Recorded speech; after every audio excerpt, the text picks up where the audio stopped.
કોઈ માલા પેરામણીના સંકલ્પથી, કોઈ માત્ર લોટી ઉત્સવ, માત્ર રાસ કીર્તન, પણ એ બધામાં જે પ્રસિદ્ધ વસ્તુ હોય એ છે પ્રસાદ. પ્રસાદનું આયોજન રાખો એટલે વૈષ્ણવને આનંદ આનંદ રહે. અને પ્રસાદ કોઈ સામાન્ય વસ્તુ નથી. વૈષ્ણવજનો, ઉપનિષદમાં ભગવાન એવી આજ્ઞા કરે છે અને ઋષિમુનિઓ પણ ઉપદેશ દે છે ત્યારે કહે છે અન્નો વૈ બ્રહ્મ. સામાન્યમાં પણ અન્નને એક પ્રકારે બ્રહ્મની ઉપમા દેવામાં આવી છે. ગીતાજીમાં પણ ભગવાન આજ્ઞા કરે છે કે હું જ વાદળ બનીને વરસાદ કરું છું, એ વરસાદ થકી અન્ન થાય છે અને અન્નથી મનુષ્ય પોતાનું જીવન ટકાવે છે. એટલે અન્નને ઉપનિષદમાં બ્રહ્મ રૂપે સંજ્ઞા દેવામાં આવેલ છે. એટલે સામાન્ય ઘરોમાં એક એવો કાયદો હોય કે ભાઈ અન્ન ફેંકવો નહીં. બહુ વધારે બચે તોય આપણને એક દુઃખ થાય, ચિંતા થાય કે જેને મળવું જોઈએ, જેના પેટમાં પહોંચવું જોઈએ એ લોકો ભૂખ્યા છે, અને જેને પેટમાં પહોંચી ગયું છે અને પછી વધ્યું છે તો એ શું કે આપણે એમને એમ નાખી દઈએ. ચાહે અમારે વિવાહ આદિ કોઈ પ્રસંગો હોય કે વૈષ્ણવના મનોરથો હોય, આપણે બધાએ મળીને એવો એક પ્લાન કરવો જોઈએ કે આ બે વિભાગમાં ક્યાંય પણ અન્નનું બગાડ થાય. થોડી કોશિશ અમે લોકો કરીએ છીએ કે જ્યારે અમારે ત્યાં ભોજનનો ભોજ વિભાગ હોય ત્યાં કંઈ વધે તો પછી વૃદ્ધાશ્રમમાં કે ત્યાંના લોકોથી વાતચીત કરીને પહેલાંથી તૈયારી રાખી એટલે એમને આપી દઈએ. પણ હવે 4 વાગ્યામાં સવારે દાળ ભાત શાક રોટલી કોણ ખાય બોલો? તમારે ચા સાથે નાસ્તાનો ક્રમ હોય, કંઈ આખું ભાણું થોડી હોય. સમયની પણ સમસ્યા ને એવું ઘણી બધી સમસ્યા આવતી હોય. કહેવાનો તાત્પર્ય કે વૈષ્ણવોએ આપણે મળીને આપણા મનોરથો, આપણા આયોજનો, તેમાં ઓછામાં ઓછું અન્નનું બગાડ થાય તેવો પ્રયત્ન કરવો જોઈએ. શાસ્ત્રમાં અન્નનો બ્રહ્મ રૂપે જ્યારે આમ પ્રબલ ભૂખ લાગી હોય અને ત્યારે સરસ મોહનથાળ અને દાળ ભાતના અંદર પડે તો કેવી તૃપ્તિ મળે છે કે નહીં? બધાને મળે છે ને, બોલો. તો જ્યારે એ તૃપ્તિ મળે ને, એ તૃપ્તિ જે છે ને એ બ્રહ્મનો સ્વરૂપ છે. હવે એનું પુષ્ટિ માર્ગી સ્વરૂપ શું? તો ભગવાન સ્વયં આજ્ઞા કરે છે પત્રમ પુષ્પમ ફલમ તોયમ યો મે ભક્ત્યા પ્રયચ્છતિ તદ અહમ ભક્ત્યુપરત અશ્નામી પ્રયતાત્મનઃ. ભગવાને આ 4 વસ્તુ બતાવી. એમાં ફલ વિભાગમાં, ભોજન વિભાગમાં બધું આવી ગયું, છેડ સખડી સુધીનો વિભાગ.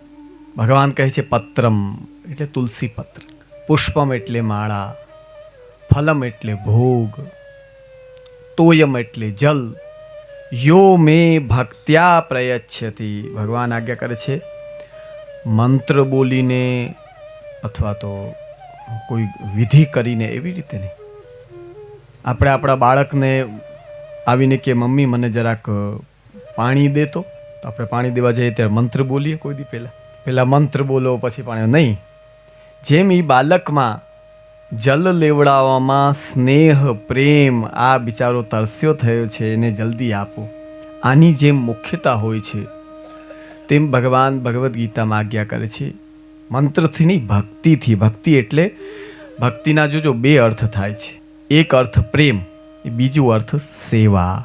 ઘણીવાર આપણે તમારે ગુજરાતીમાં ગામડામાં કે વેઠ વાળવું કહે ને, તમારા ખેતરના કામમાં ઘણા વેઠ વાળે, પછી તકલીફ પડી જાય, બહુ વેઠ ન વળાય કોઈક વસ્તુમાં. અને આપણી પણ કોઈ કામ કરતું હોય ને જો વેઠ વાળતું હોય તો આપણે એના મોઢા ઉપર દેખાય આવે કે આ આપણું કામ પ્રેમથી નથી કરતું. ભક્ત્યા પ્રયચ્છતિ. ભક્તિ કેવી? સ્નેહવાળી, પ્રેમવાળી. તદ અહમ. ભગવાન આજ્ઞા કરે છે કે આવું જે મને ધરેલું હોય તે ભક્તિ ઉપરત, પ્રેમથી મને પધરાવેલું હોય તે, આવો જે પ્રયત્નશીલ જીવ છે કે જે મારામાં પ્રેમ રાખીને મને આ 4 વસ્તુ ધરાવી રહ્યો છે, એને હું અશ્નામી એટલે કે ખાઉં છું, અરોગું છું. અને આનો સીધો સાક્ષાત સ્વરૂપ મર્યાદા માર્ગમાં પણ છે, નથી એવું નથી. આ વચન મર્યાદા ભક્તિ જેટલા મધ્વ, નિંબાર્ક, રામાનુજ સંપ્રદાયના અનુયાયીઓ છે કે જે સેવા કરે છે, ભગવાનની ભક્તિ કરે છે, એમાં પણ આ સ્વરૂપ છે.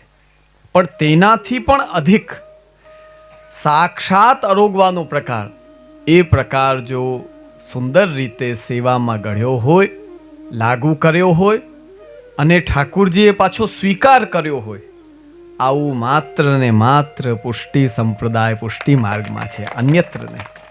એક વાર્તા પ્રસંગ આવે છે કે એક શેઠ ખૂબ પરમ ભગવદી વૈષ્ણવ હતા અને એનો છોકરો કે મારે બ્રહ્મ સંબંધ નથી લેવું. એટલે શ્રી ગુસાઈજી પધાર્યા અને બધા વૈષ્ણવ વિનંતી કરી કે જયરાજ, ये छोरा है ये वा सेठ को बेटा है और ब्रह्म संबंध लेन की मना ना पाड़े છે. એટલે શ્રી ગુસાઈજીએ પૂછ્યું ક્यों રે, ત્યાં વ્રજભાષામાં એમ પૂછે ક્यों રે, क्यों ब्रह्म संबंध नहीं लेत? તેણે જવાબ આપ્યો, સેવા કરન में खर्चा बहुत होता है. મનોરથ કરો તો ખર્ચો તો થાય ને ભાઈ, બધા લેવડાવવું પડે, એમને કંઈ ઓલા સ્વતઃ કંઈ થોડું ઊભું થઈ જશે એક મિનિટમાં બધું. તો શ્રી ગુસાઈજીએ આજ્ઞા કરી, તેરે ખર્ચા નહીં હોવે એસો પ્રકાર બતાવે તો કે તોલે નો. શ્રી ગુસાઈજીએ બેસાડી અને બ્રહ્મ સંબંધ આપ્યું અને કહ્યું કે અબ દેખ બેઠ યહાં, હમ તો કો પ્રકાર બતાવે કેસે કરવું. પ્રાતઃકાલ સ્નાન કરી, આંખ બંધ કરી, શ્રી ઠાकुर કો સ્મરણ કરી, મંગલા શું જગાવે શું લે કે પોઢાવે તક કો પ્રકાર, બિલકુલ શાંતિ બેઠ કે માનસી કર. યામે ભી તોકુ શ્રી ઠાकुरજી સુખ પ્રદાન કરેંગે. હવે એમાં એક દિવસ આંબાનો રસ એ માનસીમાં ક્યાંય ખરીદવા નહોતો ગયો, માનસીમાં લાવ્યો, સુંદર અમરસ કાઢ્યો અને એમાં ખાંડ બૂરો હોય ને એ 1 ચમચી 2 ચમચી, પછી આખીર તો લોભ્યો હતો એટલે 3જી ચમચી નાખી, વધારે પડી ગઈ થોડી, એટલે માનસીમાં પાછું કાઢવા ગયો. શ્રી ઠાकुरજીએ હાથ પકડ્યો, એ કે તને કાંઈ ખર્ચા વિના તો પ્રકાર બતાડ્યો, માનસીમાં 1 ચમચો વધારે પડ્યો, તારા ઘરનું હું ગયો, એમાં જવા દે, મીઠું થવા દે, તને શું ચિંતા છે, મારે આરોગવું છે. તો ત્યાં રોયકો છે, હાથ પકડી દે, પાછું હુકામ કાઢે. તો ક્યારે રોકે ઠાकुरજી? કે જ્યારે ભક્તનું ધરેલું મધુર રસ નિસ્વાર્થ ભાવનું હોય અને એ ઠાकुरજીને બહુ ભાવતું હોય અને આપ અરોગે ને તો રોકે કે ભાઈ તું આમાં તો લોભ નહીં કર. તો પુષ્ટિ માર્ગમાં સાક્ષાત શ્રી ઠાकुरજી આપ પ્રભુ આરોગે છે. એટલે જ આપણામાં નિયમ છે, મારા મરજાદી વૈષ્ણવ સુરતમાં કઈ રીતે થતો હશે એનું હું બહુ સમીક્ષા નહીં કરું, પણ આપણા અહીંના મરજાદી વૈષ્ણવ ભલે મોટા મોટા પાત્રમાં ઠાकुरજી સામે બધી વસ્તુ કરે, ભીતરમાં થાય એ બધું ઠાकुरજીની સામે આવે, સામે થયા વિના નહીં. પણ એમાંથી પણ એક થાળી અલગ બધી જ વસ્તુઓ ધરાઈને પછી એમાં વિનંતી કરવામાં આવે કે ભાઈ આમાંથી આપ હવે આનંદથી એક વસ્તુ આરોગો. કેમ કે આખા ટાંકાના ટાંકા દાળના ભરેલા હોય એ બધા તો તમારા સુખાર્થે વસ્તુ તો હોય, પણ જે ઓલો થાળીમાં જે આગળ કોર થાય કે ભાઈ આ બધા ઉપર આપ દ્રષ્ટિ કરો અને પછી આ બધાને છૂટ આપો કે આનંદથી લે, અને જે આ થાળીમાં પધરાયો છે એ આપ એક વસ્તુ ભાઈ કેવી થઈ છે એ આપ આરોગીને અમને પાછું અધરામત રૂપે આપ. આ સ્વરૂપ આપણા પુષ્ટિ માર્ગમાં ભગવત પ્રસાદનું છે વૈષ્ણવ.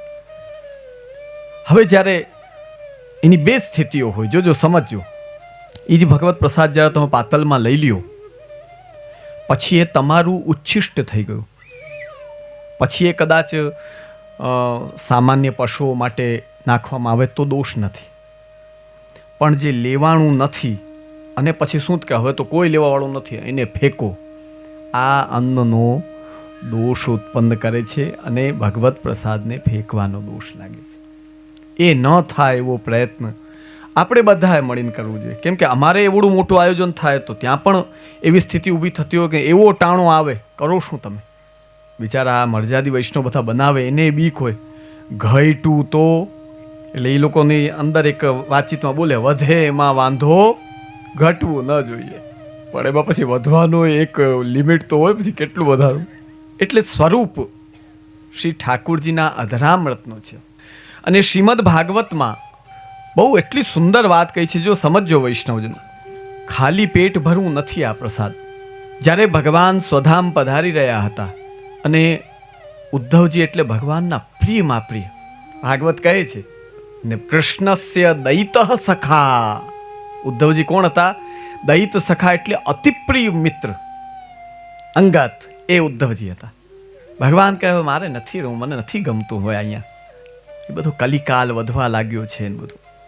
તો ઉદ્ધવજી કહે કે નહીં, એમ નહીં ચાલે, આપ પધારો તો મને પણ સાથે લઈ જાઓ. કેમ? અમે તો આપની પાછળ જીવીએ છીએ. ત્યાં ઉદ્ધવજી એટલી સુંદર વાત કહે છે, ત્વયોપભુક્ત સગંધ.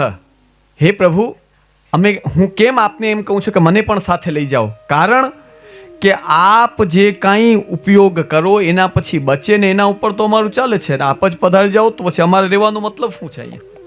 ઉપભુક્ત એટલે આપનું અરોગેલું. સૃક એટલે માળા, ગંધ એટલે કુંકુમ, વાસ એટલે વસ્ત્રો, અલંકાર એટલે શૃંગાર, ચર્ચિતા એટલે ચંદન. કેટલી વસ્તુ બતાવું? ત્વયોપભુક્ત સૃગ ગંધ વસ્ત્ર અલંકાર ચર્ચિત, ઉચ્છિષ્ટ ભોજનો દાસાહ. અને છેલ્લી વસ્તુ બતાવી કે આપનું પ્રસાદી જે હોય એને કહેવાય ઉચ્છિષ્ટ. ઉચ્છિષ્ટ એટલે પ્રસાદી, ઉચ્છિષ્ટ એટલે છોડેલું. ઉચ્છિષ્ટ ભોજનો દાસાહ. અમે કોણ છીએ પ્રભુ?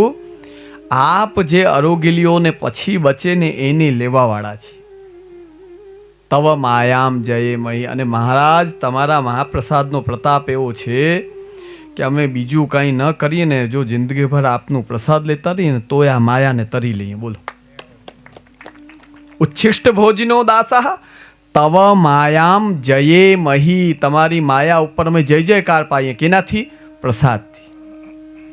હું આજે આ સ્વરૂપ એટલે તમને બતાવી રહ્યો છું વૈષ્ણવજનો, કે જ્યારે આપણે પાતલ ઉપર બેસીએ ત્યારે ઓલો ભવના ભૂખ્યા હોય ને એમ જોતા નહીં રહેવાનું શું શું આવીને પડે છે, એમ નહીં. આવે એટલે ને એમ માનો કે પ્રભુનો સાક્ષાત અધરામૃત તમને મળી રહ્યો છે. અને એકવાર નમન કરી પછી એ ભગવત પ્રસાદના અંદર લેવાનું. એ ભગવત પ્રસાદ તમારી માયા અને સંસારના અનેક દુઃખો દૂર કરી શ્રી ઠાકોરજીના આપણને બનાવે છે. વૈષ્ણવ, આ પ્રસાદનો મહાત્મ્ય છે. એટલે જ મહત્વ વધારે છે. આપણામાં કોઈ દી ટિફિન મનોરથ સાંભળ્યો આટલા વર્ષોમાં? બોલો, ઘરેથી ટિફિન બનાવીને લાવો તો પછી મનોરથમાં અલગ અલગ બેસીને ટિફિન ખોલીને ખાઓ, આવું કોઈ દી સાંભળ્યું? બોલો, એક ટિફિન મનોરથ રાખો, કેટલા વૈષ્ણવ થાય મને કહેજો. બોલો, તો આપણામાં તો પ્રભુ વૈષ્ણવ સિદ્ધ કરે, પ્રભુ આરોગ્ય અને પ્રભુ પાછો ઉચ્છિષ્ટ આપણને આપે. આ ભગવત પ્રસાદનો સ્વરૂપ છે. હું આ વાત એટલે કહી રહ્યો છું કે આજે જેમની માલા પેરામણી છે, ભગવાનજી ભાઈના ધર્મપત્ની, એમણે આ જીવન વૈષ્ણવની સેવા, ભગવત સેવા, પુષ્ટિમય જીવન એવી રીતે વ્યતીત કર્યું. છેલ્લે મને યાદ છે કે જ્યારે એમને રોગ બહુ વધારે વધી ગયો હતો ત્યારે અમે આશીર્વાદ દેવા માટે આવ્યા હતા. જેમનું મન શ્રી ઠાકોરજીમાં લાગી જાય ને, એમને કેવું હોય ખબર છે? વ્યાધિ ચાલુ હોય પણ મનોગતિ શ્રી ઠાકોરજી સાથે હોવાથી એ વ્યાધિ આપણા અંદરના મન કે અંતઃકરણને બાધા કરે નહીં. આ અંદરના મન સુધી બાધા કોને કરે ખબર છે? જેનું મન લૌકિકમાં હોય ને, જેનું મન પ્રભુમાં હોય એને આ બધું બાધા કરતું નથી. તો અમે ત્યારે આશીર્વાદ દેવા આવે ત્યારે આ વસ્તુ જોઈ અમે કે એ જીવાત્માનું મન છેટ સુધી શ્રી ઠાકોરજીમાં જતું, શ્રી મહાપ્રભુજીમાં જતું. કે માલા પેરામણી એ શ્રી ગોકુલનાથજીની આજ્ઞાથી પ્રારંભ થયેલો પ્રકાર અને એ ગુરુ આજ્ઞાને શિરોધાર્ય કરીને તમે આજે આ આયોજન કર્યું.